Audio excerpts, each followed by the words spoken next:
Senhoras e senhores, muito bom dia. Sejam muito bem-vindos ao nosso primeiro podcast, feito especialmente para você, jovem empreendedor, para você que tem vontade de fazer diferente, para você que quer ser alguém na chamada fila do pão. Bem-vindos ao nosso Quem Podcast. Esse programa é para você, futuro empreendedor, que vem com a gente, vem falar de negócio um pouco com a gente. E hoje na companhia das minhas meninas. Bom dia, Ana Júlia. Bom dia. Bom dia, Lindsay. Bom dia para vocês. E nós vamos dar início aos nossos trabalhos com a presença, uma primeira presença pra gente de muito garbo, muita elegância nesse primeiro programa. Ela nasceu aqui em Açaí, formada em Direito pela Universidade Estadual de Londrina. Empreende há 36 anos numa das franquias mais cheirosas desse Brasil, o Boticário. Lembre, gente, o Boticário, na revista Exame 2022, foi eleita a marca mais amada pelos brasileiros. Olha que orgulho. Administra 3 lojas e 3 espaços de revendedores na cidade de Açaí, Faxinal e também em Ivaiporã. Possui atualmente 45 colaboradores. Meninas, ela pode ou não pode? Pode. E muito bem. Salva de palmas para a Irene, por favor. Irene, obrigada por aceitar o nosso convite. É assim algo gostoso demais para nós poder começar a falar para a nossa futura geração, porque um dia nós vamos parar, né? Para essa futura geração que quer empreender, que quer ser diferente, que quer fazer de um negócio algo importante para a vida deles e também para a vida da nossa sociedade. Tá correto o meu currículo que eu falei de você aqui, Irene? Sim, corretíssimo. Ai, que maravilha, gente. Obrigada por enaltecer a minha pessoa. Ah, mas obrigada, a gente precisa, agradeço. né, meninas? Gente, a gente precisa enaltecer, porque a Irene, para nós, ela tem uma importância para quem mora aqui na cidade de Açaí. Não é só como a Irene, a gente até brinca, né? Irene do Boticário, a gente acha que é o sobrenome dela. Irene do Boticário. Mas essa pessoa, gente, ela não só trabalha nessa ideia da franquia, do empreendedorismo, ela trabalha pela cidade. Ela trabalha com a cidade, em todas as ações sociais que a gente busca, em tudo que a gente pode, que ela pode fazer pela nossa comunidade. Irene faz e faz com amor. Eu sou testemunha disso.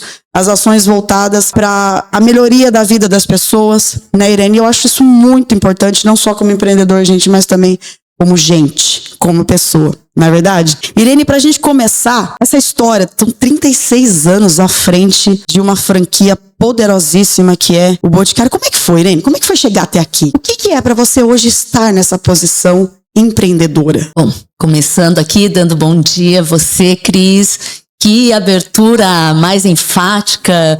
Gostei, super entusiasmo, obrigada, né? Obrigada. Parabéns mesmo. Obrigada aí, Ana Júlia e a Lindsay, que estão aí para fazer essa entrevista. Para mim, eu comecei realmente há 36 anos numa loja que as pessoas mais antigas devem se lembrar, ficava perto do antigo Banestado, lá pra cima. Me lembro. Uma loja bem pequenininha. Eu mesma atendia os clientes, uniformizada, com vestido, tudo escrito Boticário. E era eu e uma sócia. Nós não tínhamos condições, só para vocês verem, nós não tínhamos condições de pagar nenhum funcionário. Éramos nós que tínhamos que abrir a loja de manhã, e a minha sócia fechava a loja de tarde, e era assim. Levou pelo menos 1 a 2 anos para nós colocarmos uma funcionária. Então, todo início, gente... Aquele empreendedor mão na massa, né? Com certeza. E até hoje, se de repente eu tenho uma loja minha que vai inaugurar, eu fico lá junto com os meus funcionários, limpando o perfume, limpando prateleira para colocar, para arrumar. Tem uma loja aqui que vai inaugurar agora, que estou reformando para a loja Ânfora, né? E graças a Deus eu acho que nós vamos inaugurar junto com a calçada nova, a loja nova. Tudo novo, calçada nova, tudo novo. Mas é assim, eu não perco esse entusiasmo pelo meu negócio. Eu acho que tá aí a chave do negócio, gente. Você tem que ter o tesão pela coisa que você faz. Tem que ter, tá? Tem que acreditar. Porque senão, com o tempo... eu tenho 61 anos. Até hoje, Eu lido com as minhas lojas, os meus funcionários com entusiasmo. Assim como eu tinha 36 anos atrás, eu acordo pensando nos meus números, pensando nas minhas metas. Então, a gente não pode perder esse tesão pelo negócio. Nós temos que ter. É isso aí que é a mola mestre, porque você tendo esse entusiasmo pelo negócio, você sempre vai estar em busca de melhorias. Você não se acomoda. Eu sou uma pessoa que, assim como o Boticário, eu sou uma pessoa inquieta. Sempre estou buscando melhorar o meu negócio em cada canto, tanto loja quanto na venda direta, dentro dos meus depósitos. Tudo a gente tem que estar em busca da melhoria. Essa inquietude, eu acho que o empreendedor tem que ter essa inquietude. E a gente fala muito disso, né, meninas, na sala, né? A gente trabalha sobre o empreendedorismo. Eu sempre digo para eles o seguinte, Irene, o empreendedor, ele não nasce empreendedor. Ele vai se transformando ao longo da sua história, da sua trajetória. Por isso que eu sempre falo, vamos sempre nos atualizar, vamos sempre estudar e conhecer uma coisa que eu sempre falei para eles, o mercado. O que o mercado quer? Vamos atrás do que o mercado Você tem que estar atento, né? Porque nós temos as mudanças. Isso, as mudanças. O ser humano muda, o cliente muda. Então nós também não podemos ficar atendendo até a técnica de atendimento tem que mudar conforme o ser humano muda, entendeu? Isso é ótimo. Irene, você tem algum DNA do empreendedorismo? Alguém da sua família te inspirou a empreender? Sim, a minha família era uma família de comerciantes mesmo. Meu pai, na década de 50, abriu a Casa Registro. Hoje a minha família não está mais à frente, mas eu, com 12 anos, eu ajudava a minha mãe e o meu pai na loja. E na época, a açaí estava no do algodão, nós atendíamos assim, os sitiantes traziam os boias frias para comprarem na loja. Então, era tudo muito a granel. Eu ajudava a pesar o arroz. Nós tínhamos uma caixa lá com arroz, tinha variedades de arroz, feijão, tinha fubá, tinha um tipo de uma pazinha que a gente pegava no saquinho. O cliente falava, eu quero 1 quilo de arroz. Eu ia lá, pesava. Nossa, nós vendíamos desde ferragem, secos e molhados. Secos e molhados, né? A gente, é uma coisa que vocês não conheceram. Mas isso era fundamental em cidades como a gente, uma cidade pequena, isso era fundamental e era tão saudável, gente. A gente pegava tudo purinho, tudo vindo do campo e tal. Família Cacubo. Salva de palmas pra família Cacubo, por favor. Salva de palmas. Então, a família Cacubo realmente era uma família, assim, de comerciantes. E eu cresci nesse meio.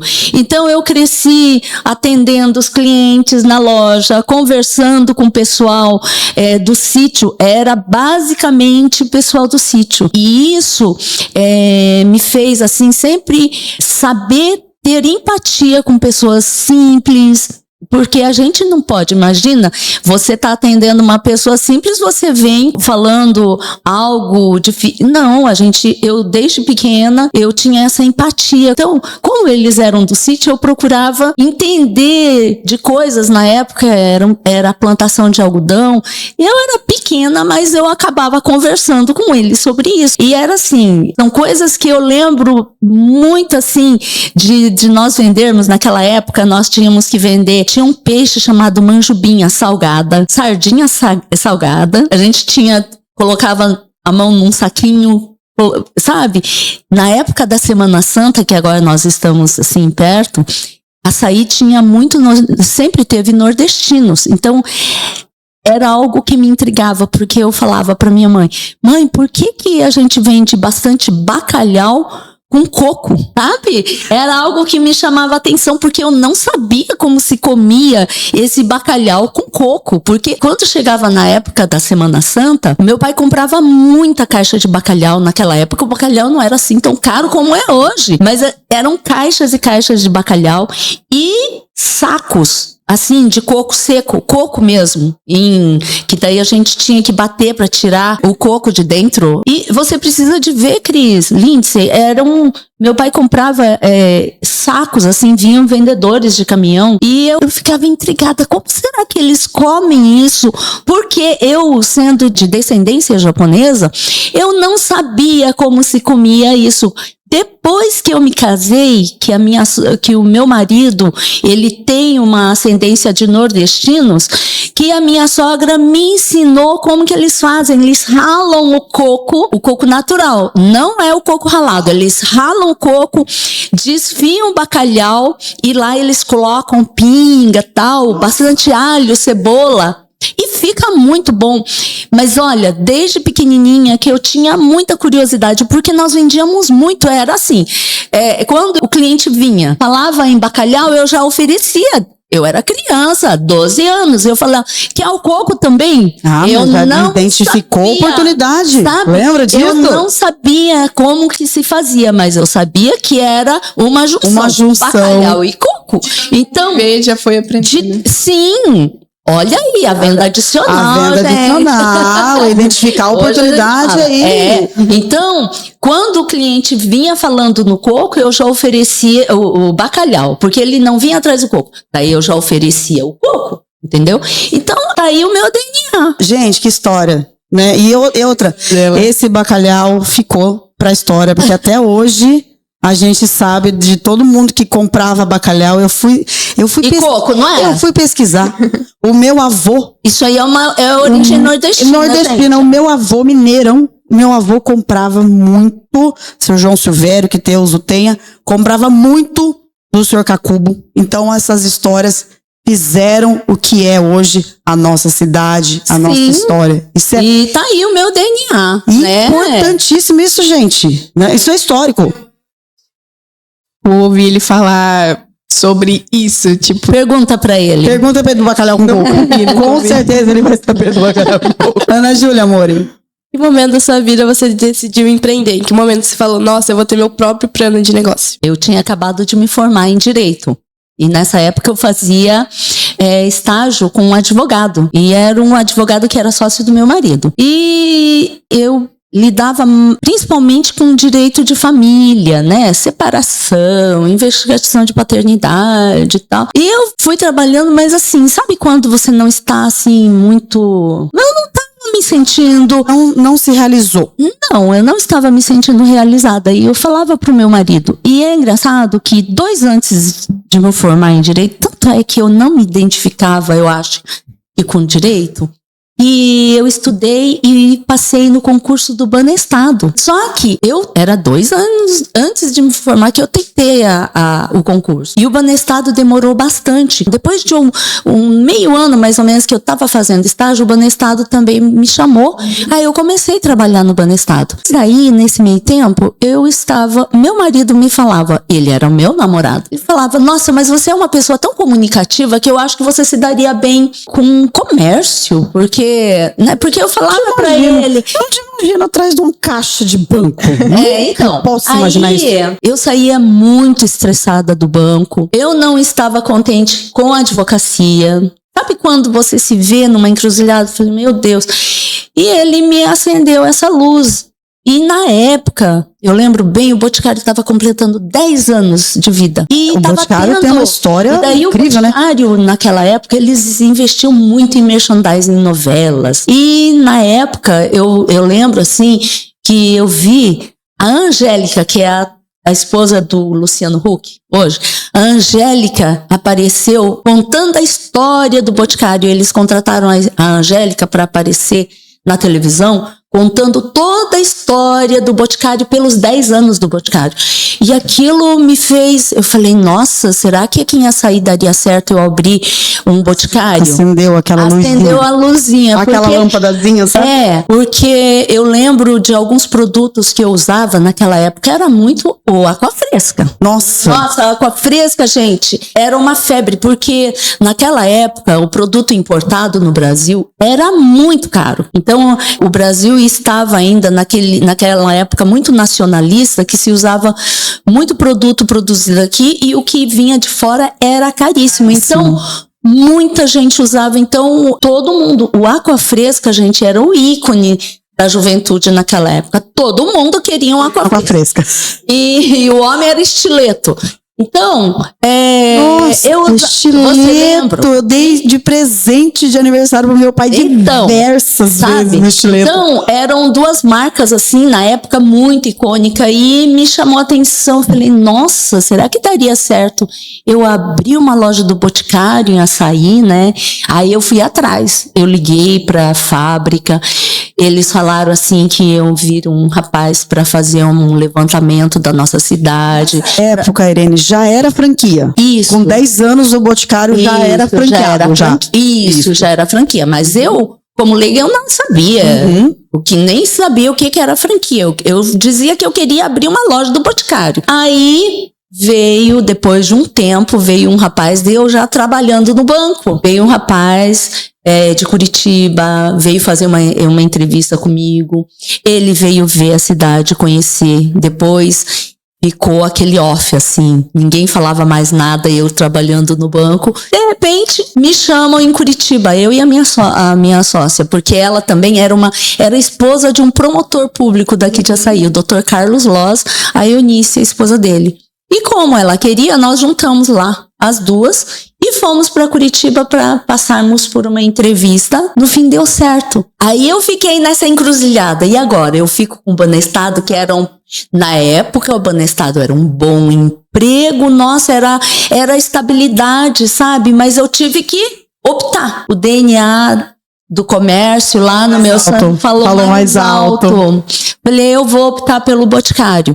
E daí, nessa época, muita gente duvidou. Teve gente que falou assim, eles faziam, acho que chegaram até fazer aposta. Tinha gente que falava que ia durar 2 anos. Teve gente que falou assim, que em 3 meses eu ia fechar a loja. Aí, ó, eu tô aqui 36 anos. 36 anos. Né? Sim.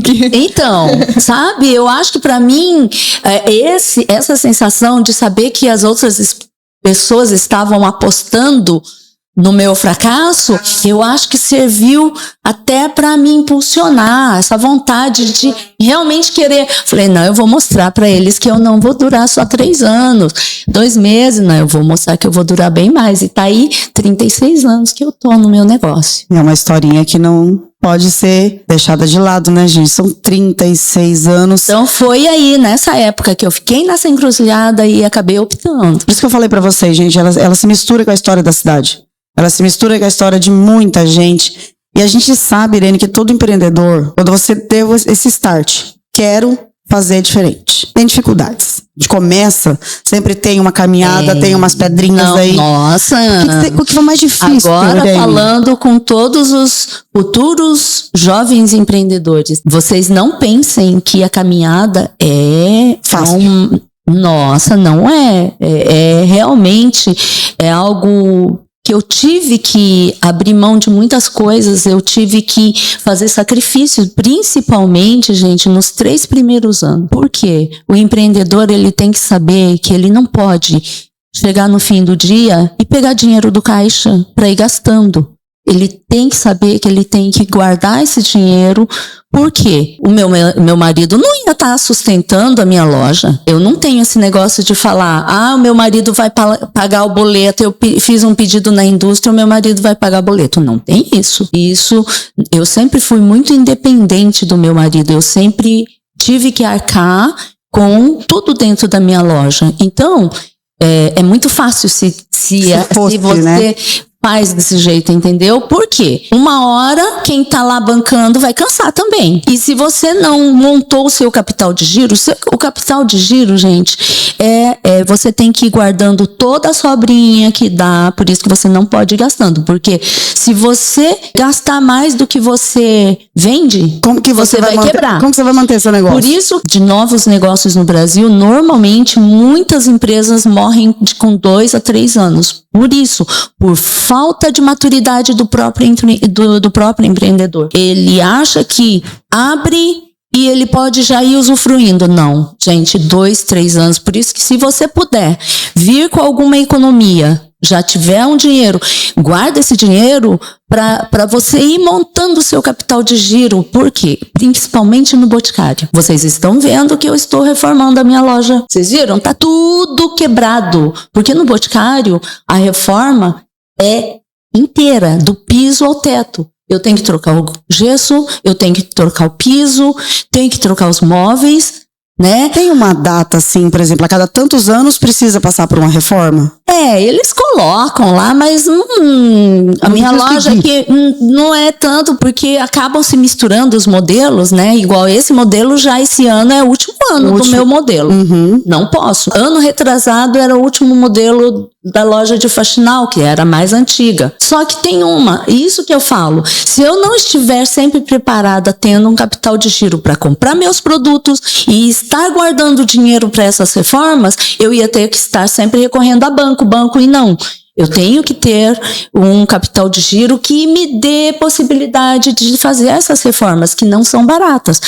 Só para vocês terem uma ideia, ano passado eu tive que reformar dois espaços de revendedores, açaí e faxinal, foi uma reforma, e Ivaiporã eu tive que começar do nada a fazer então lá foi uma construção de um espaço do revendedor. Nossa, e esse espaço das revendedoras que tem aqui é grande?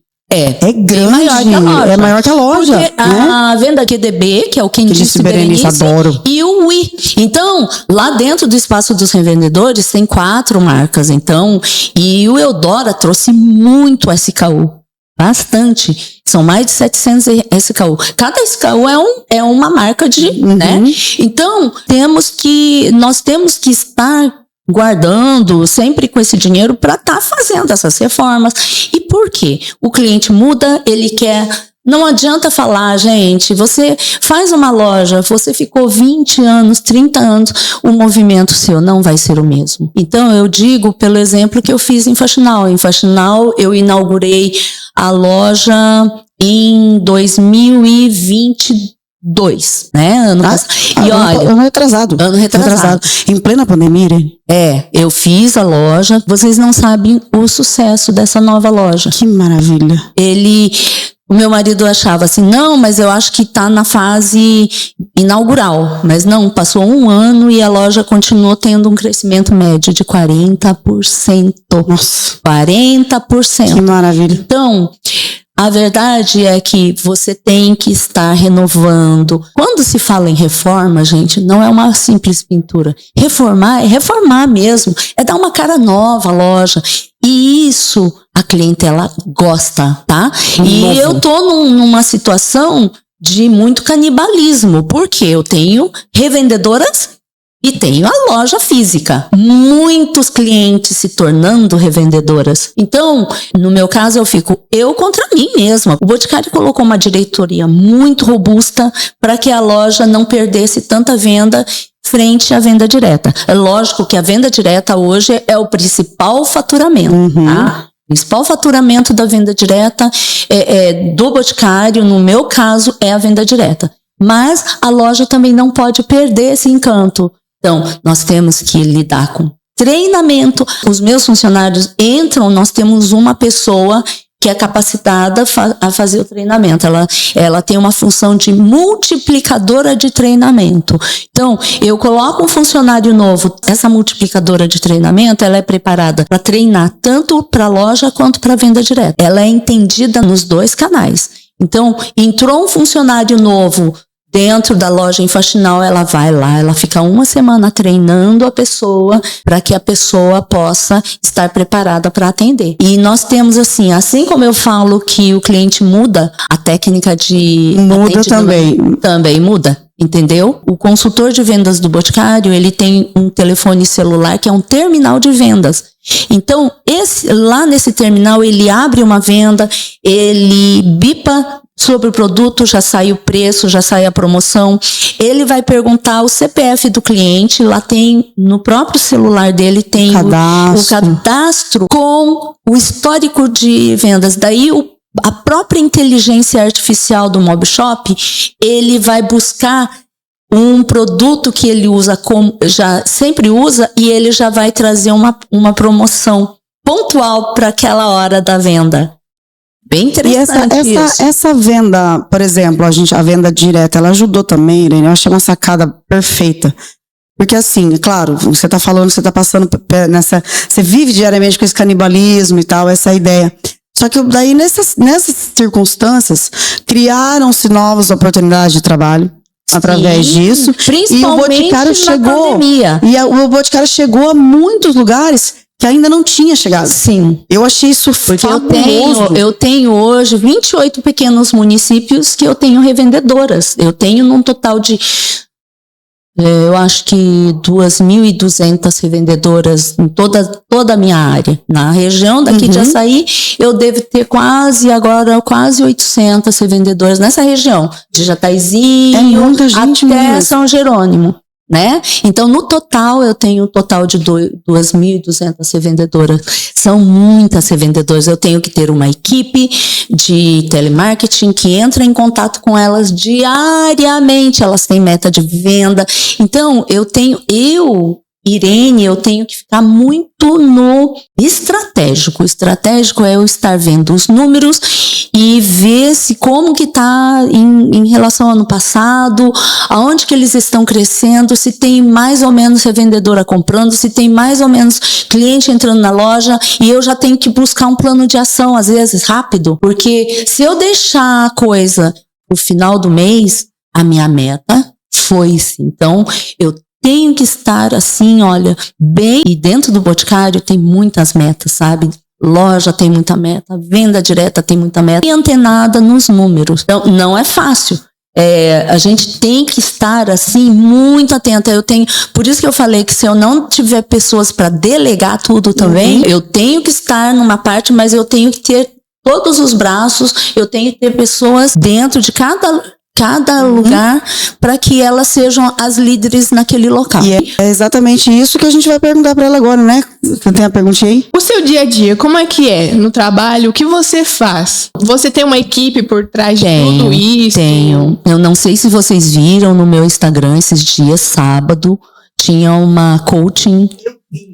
Isso. É justamente porque nós demos um dia de mentoria, um dia de workshop só para as líderes de loja e líderes de venda direta. Foi muito bom. Sabe, a gente tem que dar de vez em quando essa turbinada, porque às vezes não é sempre que tem algum treinamento presencial, porque um treinamento presencial dá bastante diferença. Mas eu precisava ter alguém de fora vindo para turbinar a minha equipe. E foi muito bom, sabe? A Verinha, ela é uma coach que ela já teve vivência com o Boticário. Então, ela já sabe mais ou menos da realidade do Boticário. Então, nossa, você precisa de ver como as minhas líderes saíram assim entusiasmadas. Porque isso é muito assim importante, como né? eu tenho que ter entusiasmo no meu negócio, eu tenho que passar esse entusiasmo para as minhas lideradas, entendeu? Isso é importantíssimo, essa motivação. Eu acho que precisa todo dia dizer pro nosso colaborador, assim, você faz parte, mas você pode fazer melhor. Sim, né? E olha, todo ano, quando chega no mês de novembro, nós temos um evento que eu faço aqui em Açaí, chamado Energização de Natal. Nós preparamos todo mundo, todos que são colaboradores do Boticário. A turma de Voiporã com o Faxinal vende ônibus e nós preparamos desde o café da manhã, almoço, nós mostramos, eu e a minha multiplicadora de treinamento, nós mostramos tudo que vai ser feito no Natal, todas as estratégias, e a gente faz assim momentos de homenagear a cada colaborador, família que manda algum recado bem emocionante para mostrar que aquele colaborador é muito importante para sua família. Nós fazemos o reconhecimento das equipes nessa energização, dizendo qual a equipe que mais cresceu de janeiro a outubro. A equipe que mais cresceu, eles ganham premiações. Então, a gente faz. E o reconhecimento daquele funcionário que está há mais de 10 anos. A gente começa com 10, 15, e a gente dá sempre alguma lembrança escrito dos anos que ele está trabalhando dentro da nossa empresa, sabe? Então, meritocracia é importante. A gente faz esse momento de reconhecimento, a equipe que mais cresceu. Então, o dia da energização, e vocês veem, né, é algo que eles esperam para vir, para sair, para passar esse momento. Porque eles adoram esse dia de energização. É o dia que eu posso passar para eles esse meu sentimento de entusiasmo pela marca O Boticário e que eles também fazem parte dessa engrenagem. Então a gente passa, é muito bom. Ai, que delícia, gente. Ai, eu adoraria me energizar assim. Faz muito bem. Você já falou, né, um pouquinho da sua equipe, mas a minha pergunta é sobre o relacionamento que você tem com a sua equipe, que parece ótimo, né? Sim, não digo, eu acho que não tem lugar que não tenha problemas, né? Mas a gente como empresário, a gente tem essa responsabilidade primeiro, a responsabilidade social de estar dando tudo dentro da lei. Então, dentro do Boticário, a gente nós não fazemos assim trabalhar por fora, não, todo funcionário registrado, a gente começando já, a gente tem que ter a responsabilidade social do empresário, é fazer isso, ter essa responsabilidade de fazer com registro, se eles são comissionados, normalmente eles ganham bônus, tal, mas é tudo dentro da lei, então é o mínimo que a gente pode fazer, mas a gente sempre tem momentos de reconhecimento. Esses dias mesmo nós tivemos no Dia Internacional da Mulher, eu pedi para que todas as minhas líderes fizessem um café da manhã então, desde a venda direta, comprei, dei para alguns lugares foi caixa de bombom, coisa simples, gente, mas assim, eles Não, né? sim, eles adoram esses momentos, porque eu peço para que todas elas eu tenho um grupo de líderes, eu falo, gente, olha, comprem, já encomendem um café da manhã, recebam as nossas colaboradoras com café da manhã, vamos dar um presente. Então a gente sempre faz esses momentos. É aniversário, aí no aniversário eu sempre dou um vale compras para elas poderem comprar um produto. Então a gente dá assim, aniversário. Eu comecei assim com 120 e agora toda pessoa que faz o aniversário, ela ganha R$150 em vale compra dentro do Boticário. Elas podem comprar lá. O pessoal da loja adora produtos Eudora também, sabe? Porque na loja quem não tem, gosta, então né? elas devem comprar. Então, dia de aniversário, eu dou esse vale compras dentro da loja e é algo que sempre tem novidade no Boticário, então eles sempre acabam querendo. Mas a gente faz muita, eu acho assim, eu dou, mas eu recebo muito, sabe? A resposta é muito boa, tanto é que em plena pandemia, em 2019 e em 2020, eu recebi uma premiação nacional, porque a gente tem tudo pontuação no Boticário. E na época, porque assim, esse é um prêmio chamado IAF, é Instrumento de Aceleração de Franquia, ou seja, nós somos pontuados por todo como que fala? São metas de gestão. Então, nós concorremos igual eu estava concorrendo com as pequenas, porque lá tem as pequenas, as médias, as grandes e as gigantes. Sabe?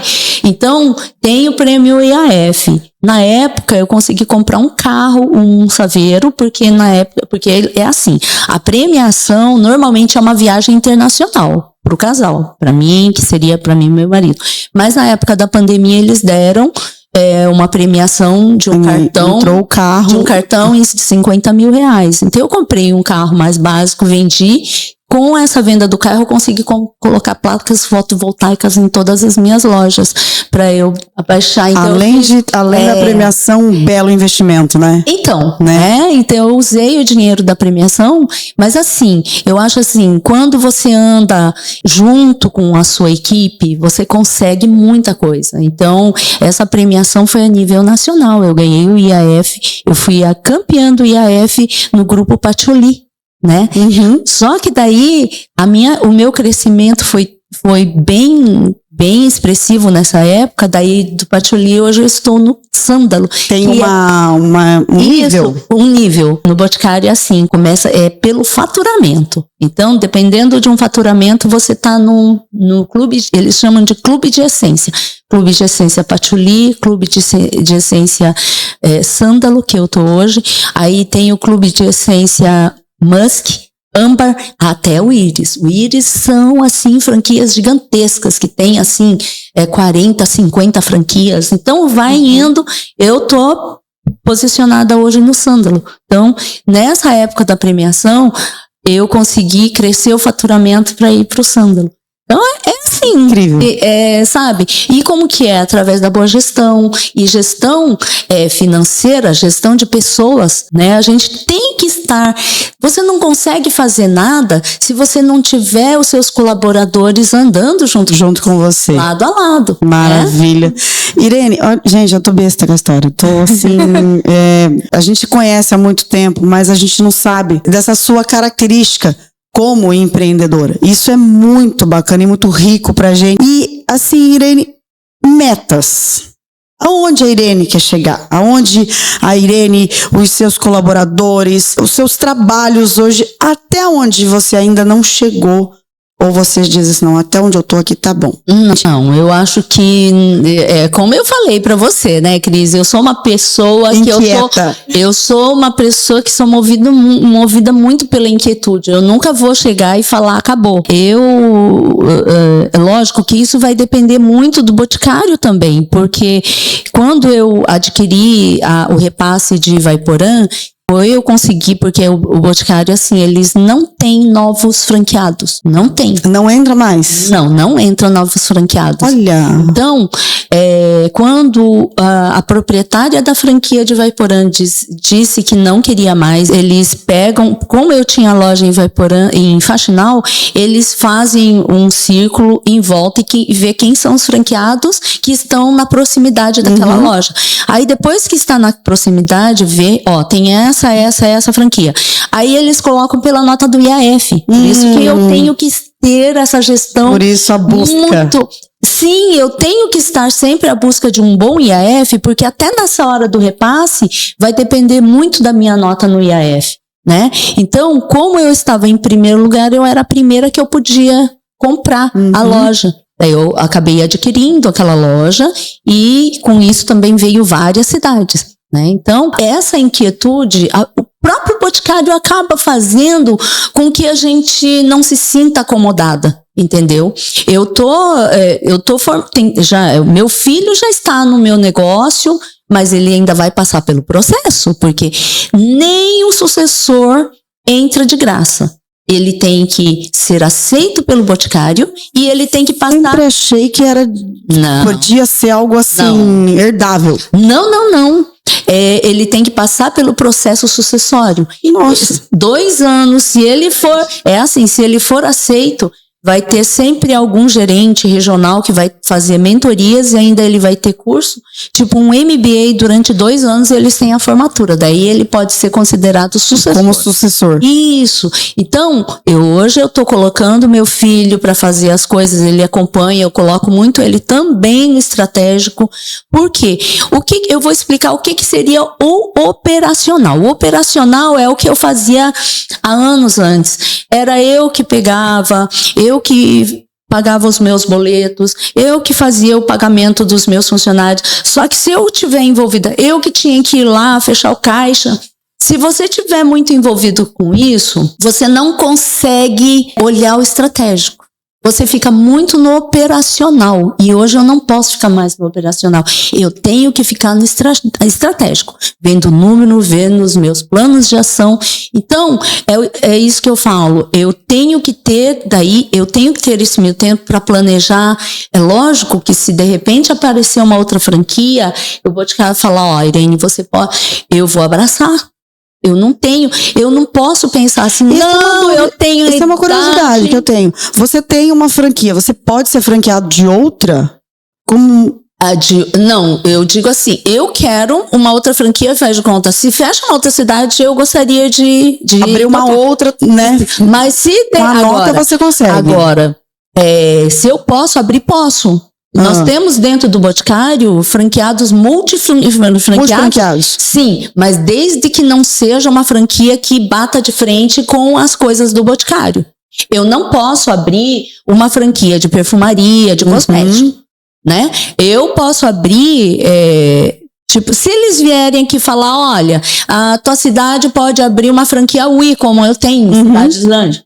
Aí eu posso abrir. É até um Tokito, é uma loja do Boticário que é mais popular em pequenos municípios que pode vender todas as marcas do Boticário. Na verdade, essa era a minha vontade. Só que do ano passado para cá eles meio que pararam com a abertura de lojas Tokito, né?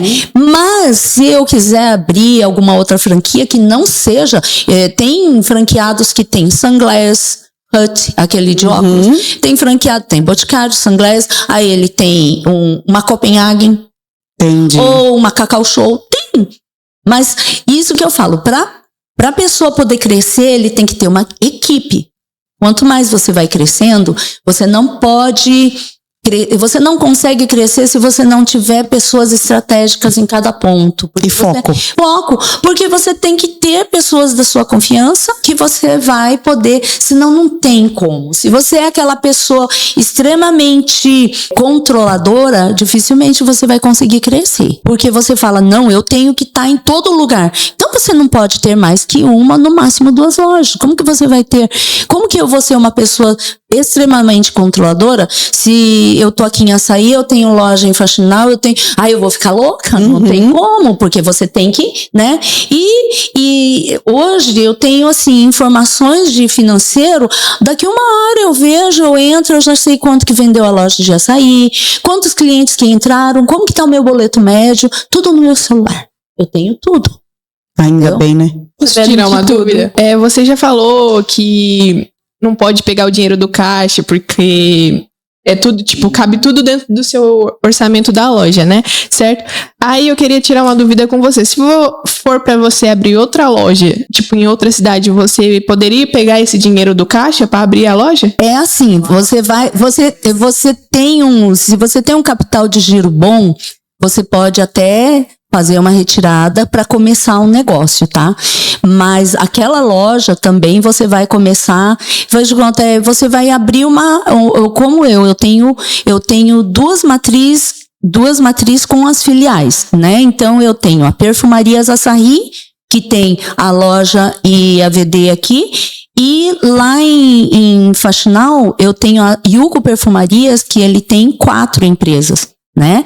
Então, eu fui abrindo, hoje o caixa faz de conta no banco, o que é lá, o que é de todas as Yuko Perfumarias, nós temos um caixa só, uma conta bancária, mas nós temos dentro do nosso DRE tudo separado, porque nós fazemos o demonstrativo de resultado.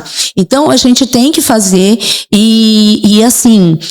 agora nós estamos assim, eu com o meu gerente financeiro, nós vamos ter que começar a parte orçamentária para a gente fazer um fluxo de caixa com previsão, porque a gente tem que fazer assim, Lindsay, você tem lá o teu dinheiro e você tem que prever tudo que você vai ter de gasto e ver se algum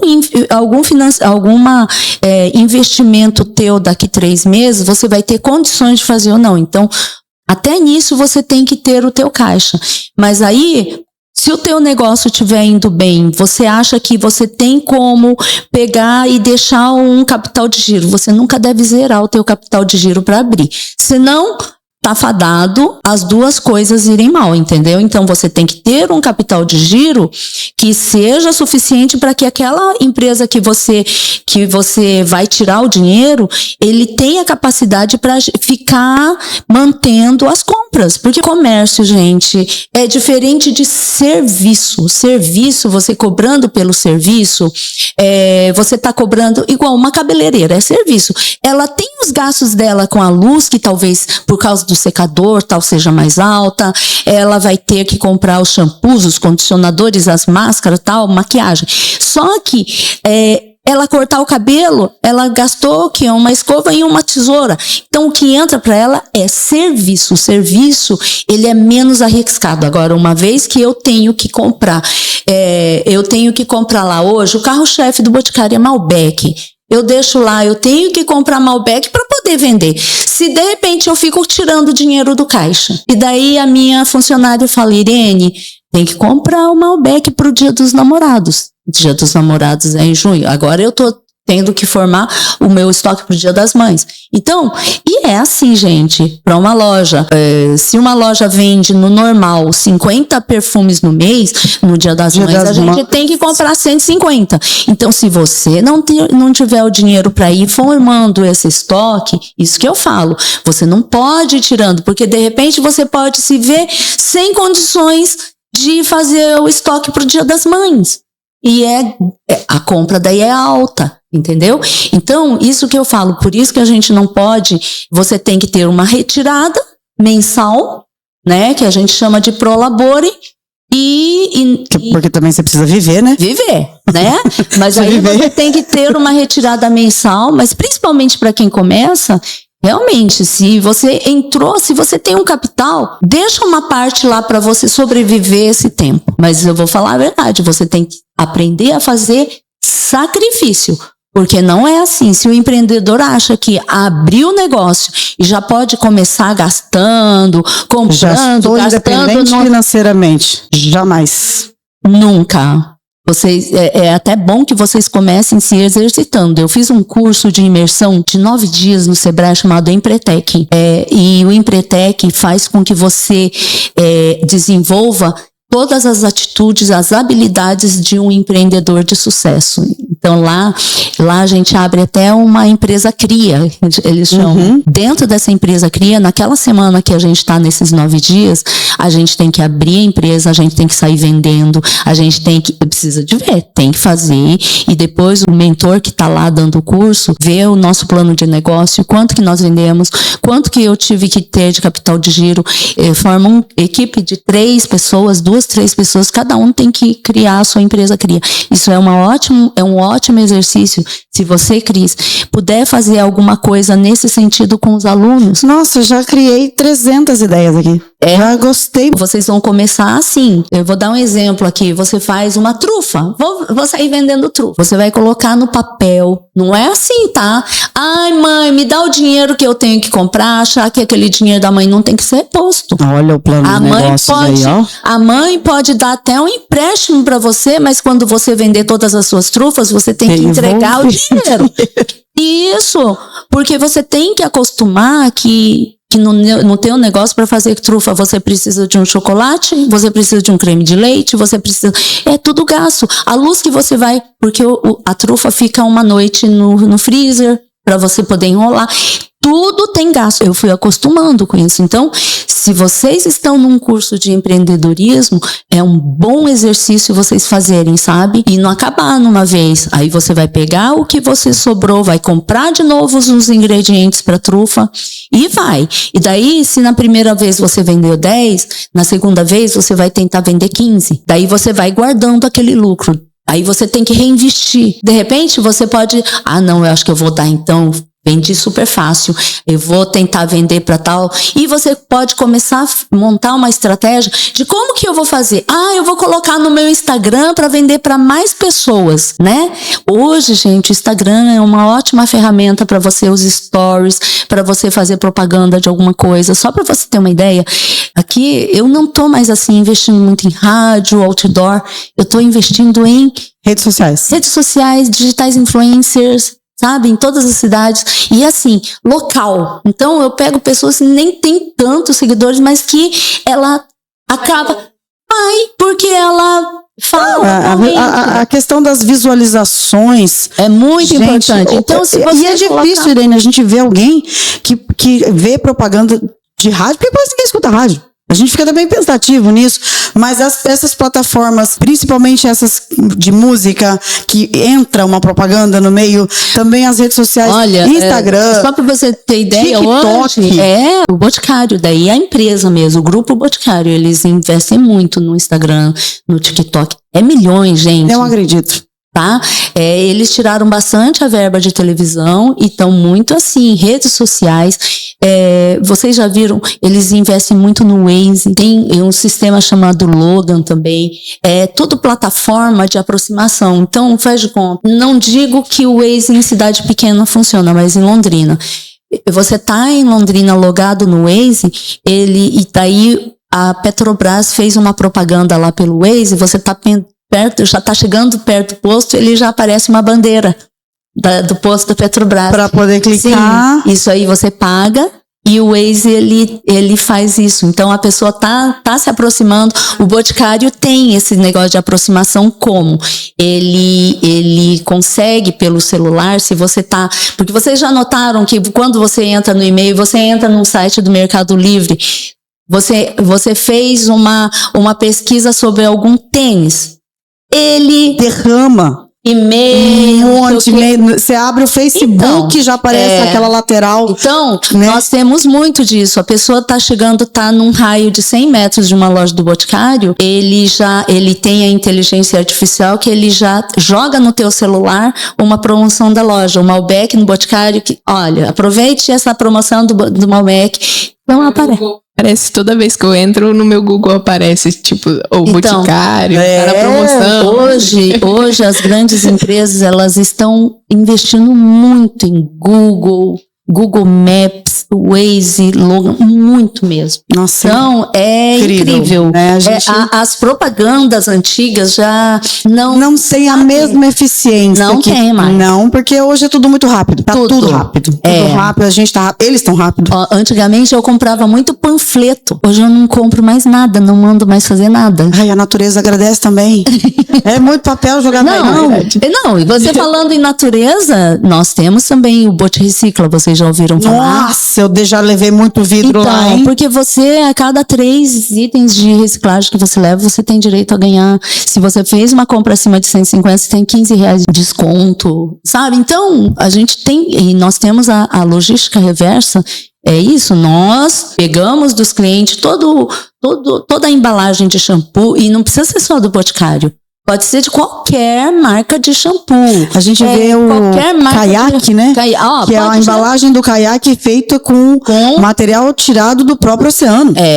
Então, hoje, toda a empresa tem que estar muito ligada. Isso aí já faz parte da governança. Essa vibe de estar ajudando a natureza mesmo. Porque senão, se as empresas não se unirem nesse sentido, a gente pode... É o ESG. Tá? Então, a gente tem que estar ligado nessa parte. Então, eu acho muito bom quando eu vejo ações em escolas, né? Porque, isso é ótimo.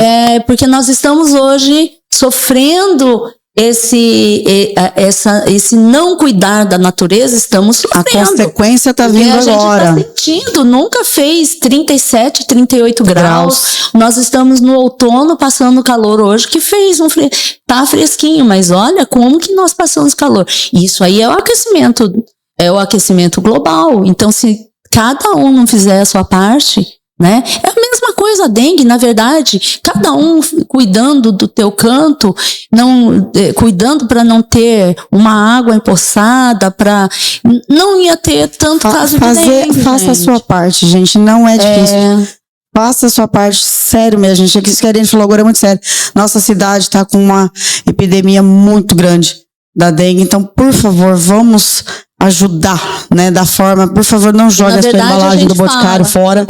Não deixe, leve nas lojas. Leve na loja, por favor. Nós temos até meta de mandar caixas para essa logística reversa, porque a Princesa dos Campos que leva produto na loja, ele também recolhe. Ele recolhe todos os recicláveis e ele já tem um local com certificação para fazer essa reciclagem. Empreendedorismo verde, tá, gente? Isso também é empreendedorismo, ações que garantam, então, a sustentabilidade da nossa futura geração. Aqui, por falar em futura geração, Irene, pra gente encerrar esse bate-papo, que se deixar a gente vai ficar aqui até amanhã, pros nossos jovens, para aqueles que querem começar, se inspirar na sua história, eles querem que eu vou empreender também. Baseado no que a Irene chegou, aonde ela chegou, o que você diz para os nossos jovens, Irene? Hoje? Gente, nada nasce pronto, né? Eu não nasci pronta, eu fui me desenvolvendo. Então, sempre busquem o aprimoramento. E eu acho assim, o Brasil é um país muito bom para se empreender.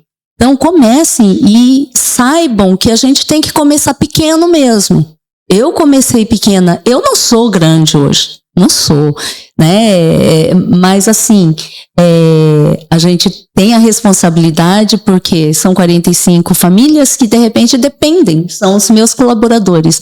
Mas não achem que todo mundo nasceu grande. E aliás, eu acho que quem vem de família humilde tem mais chance, porque essa pessoa, o jovem que vem da família humilde, ele tem muito mais garra do que aquele que nasceu talvez em berço de ouro. Mais entendeu? valor. Ele dá mais valor. Então, comecem sabendo que tem que empreender com essa responsabilidade. Não é você começando a vender e já gastando. Se você puder, na minha época, quando eu fiz o meu primeiro financiamento, a gente era obrigado a fazer um curso chamado Brasil Empreendedor, que me deu todas essas noções, sabe? De o que é o fluxo de caixa, o que é o capital de giro, mas assim, não desanimem. E assim, sempre procure focar em algo que vocês gostem, que vocês se identifiquem. Você entendeu? Isso é muito importante para o sucesso do negócio. Porque se você você acaba vendendo algo que você não tem identificação, você não vai ter esse tesão que eu falei. É a vaga no banco. Vai pra nossa vida, né? Esse é um conselho que a gente já vai levando para nossa vida. Isso, você aquela vaga no banco que você não se identificou. Entendeu? Eu tinha que, mesmo sofrendo, eu tinha que passar por isso, porque eu não me sentia feliz cuidando do dinheiro dos outros lá no banco. Então, era algo assim. Então, eu acho assim, é muito importante essa identificação da coisa. Faz de conta, se a pessoa gosta de cozinhar, faz vou fazer uma marmita fit para as pessoas. Sabe, você tem que ter essa identidade. Se você gosta de costurar, vou começar a costurar. Você gosta de fazer crochê? Mas assim, pesquise, porque você tem que sempre ter um diferencial. Você tem que ter esse diferencial para você poder se sobressair.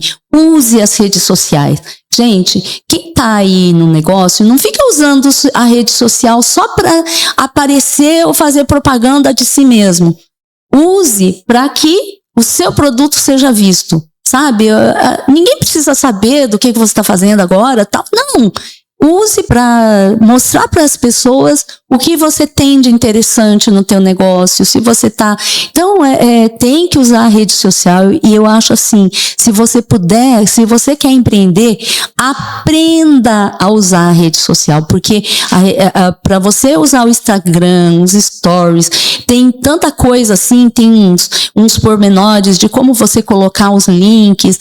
Tem muita coisa, o TikTok também, eu não entendo muito de TikTok, gente, mas eu tenho uma pessoa que cuida das redes sociais, tá? Eu não dou conta de estar cuidando do meu negócio e cuidar da rede social, então eu tenho uma pessoa que ela cuida das redes sociais das 3 lojas, e ela fica em comunicação, falando o que é para fazer, mas assim, enquanto vocês não têm essa condições, aprendam que é muito interessante vocês poderem, a hora que vocês forem empreender, vocês poderem divulgar os seus negócios. Isso é muito importante. E não podem esquecer, realmente, qualquer produto que vocês vão fazer, não pode esquecer do marketing. Importante. O marketing, quem não é visto não é lembrado, não é lembrado, gente. Tem que qualquer coisa que vocês vão fazer, e assim, eu falo assim, até para atingir outros empreendedores em açaí, hoje a moda está muito volátil. Né? Ninguém pode fazer, não deve ficar colocando dinheiro muito em estoque, porque como a moda muda, você tem que fazer com que o seu produto acabe e já renove. E outra coisa, o que o Boticário investe? É produto novo, sempre trazendo lançamentos. Hoje o cliente quer ver coisa nova. Embora tenha as marcas, né, que são extremamente assim, estáveis, como a linha Lily, Malbec. Eu falo que eu preciso, um recadinho aqui, gente, eu preciso casar com um homem que usa Malbec, tá? Eu preciso disso, tem que usar Malbec, por favor. Mas isso não é hoje, amanhã já muda. Já muda. Por isso que tem o Malbec X, Malbec Bleu, Ultra Bleu, tem tem uma variedade, assim como Lili tem. Então o Boticário vai lançando, porque teve uma época, foi em que ano? 2018, que o mundo começou a entrar numa crise, e o próprio Boticário também entrou em crise. Eles viram que eles não podiam mais ficar com lançamento em 3 épocas do ano, que era Natal, Dia das Mães e eu acho que Dia dos Pais. Eles faziam 3 lançamentos anuais. Hoje, a cada 21 dias, que é o nosso ciclo, tem lançamento. Olha só. Sabe? Por isso, mas eu falo assim, roupa também tem que estar variando e você tem que usar a sazonalidade. Entrou uma época, você tem que ter produtos. Então, faz de conta, a Ana Júlia vai vender um bombom. Aí chega na época do Halloween, você tem que inventar um bombom com cara de abóbora, sabe? Você tem que fazer, tem que mudar a cara, por mais não seja... Você pode ver que a Cacau Show, ela tem produtos sazonais, com brindes sazonais. Temáticos, né? Tem que ter isso. Vocês têm que aprender a olhar para as empresas que estão indo bem e tentar copiar. Falar, é assim. Eu acho que é a melhor coisa. Eu, se fosse uma empreendedora de qualquer produto que fosse, eu ia estar bem de olho em qualquer empresa, assim, de franquia, porque eles estão lá na vanguarda mesmo, eles gastam milhões em pesquisas. Só para você ter uma ideia, a pessoa que produz maquiagem, eles vão para a Alemanha, eles vão para a França, então eles estão vendo. Então você tem que estar de olho. Se você quer uma área de calçado, fica de olho numa loja de calçado lá em Londrina, vai e fica de olho mesmo para ir copiando mais ou menos, fazendo do teu jeito, mas usando, porque lá estão as estratégias certas. Então, eu falo que se eu tivesse uma loja de roupa, eu estaria de olho em qualquer outra loja de ver. Eles trocam eles não deixam a mesma roupa por uma semana, eles trocam quase todo dia. Sabe, você tem que estar de olho mesmo. Gente, copiar não é... Para começar, copiar não é pecado. Não é pecado. Então você tem que... E colocar talvez a tua característica, a tua identidade no seu negócio. Entendeu? Mas assim, pelo menos a parte... O que eles estão fazendo, tem que usar isso. Isso que eu falo. Por isso que você tem que ter esse amor pelo teu negócio, esse entusiasmo sempre. Que maravilha. Você levanta todo dia pensando, o que eu posso fazer hoje? O que eu vou fazer para melhorar o meu dia? Tem que ter esse entusiasmo. Não deixe nunca acabar esse entusiasmo. Que delícia, gente. Irene. Obrigada, Irene. Gente, uma salva de palmas, por favor, para Irene. Obrigada. Obrigada pela oportunidade. Irene, que presente. Se a gente puder, de alguma forma, ajudar esses jovens empreendedores. Essa é a função do nosso quadro. A gente quer muito isso. E assim, eu sempre, a TV Vale do Sol tem aqui Mulheres que Inspiram. E eu vou dizer uma coisa para vocês. Mês de março é o mês da mulher. A gente resolveu começar justamente o nosso primeiro programa com uma mulher que inspira. Irene, você trouxe pra gente uma luz muito bonita hoje. Obrigada por ter vindo aqui, despender o seu tempo com a gente, falar pra essa galerinha aí que tá começando. E assim, gente, inspiração precisa acontecer todos os dias. Se inspire em pessoas de sucesso. Se inspire em pessoas que com certeza vão acrescentar na vida de vocês. Está aqui, a Irene está aqui. A Irene está do nosso lado, pertinho da gente, não é verdade? Irene, obrigada. Meninas, obrigada pela oportunidade. Eu que agradeço as perguntas super inteligentes e deu realmente essa oportunidade de me dividir com vocês o que eu já vivi aí na cidade e também esse meu amor pela cidade, que é o que a Cris fala. Eu sempre tenho vontade de ajudar de algum modo ou outro, mas eu tenho vontade que a Açaí desenvolva, traga. Eu digo que eu não tenho vontade de morar em cidade grande, tá? Mas eu quero uma cidade com empregos plenos para todos, né? É isso que eu quero. Eu quero... Ai, a gente quer também. Verdade. Quer também. Eu queria então agradecer também, é claro, a TV Vale do Sol por essa oportunidade pra gente poder falar para os Puxa, nossos, um elogio os aqui, que nossos legal, né? jovens Apenas. empreendedores. Tomara que usem muito esse espaço. Muito, agradecer à Secretaria de Ciência e Tecnologia, claro, a Prefeitura Municipal de Açaí, Sim. que trouxe esse espaço incrível aqui pra gente, e a gente agradece imensamente, a gente vai voltar, a gente vai, se for o primeiro, tá? O primeiro. De muitos, De né? muitos. Mais uma vez, obrigada, Irene. Deixo aqui pra você um beijão da nossa diretora Leda, coraçãozinho pra Leda, por favor. Ai, Um beijão dela. Mais uma vez, para você que nos acompanhou aqui nesse programa, muito obrigada pela sua presença. Fiquem bem, fiquem com Deus, mantenham a fé. Tchau. Tchau. Beijos.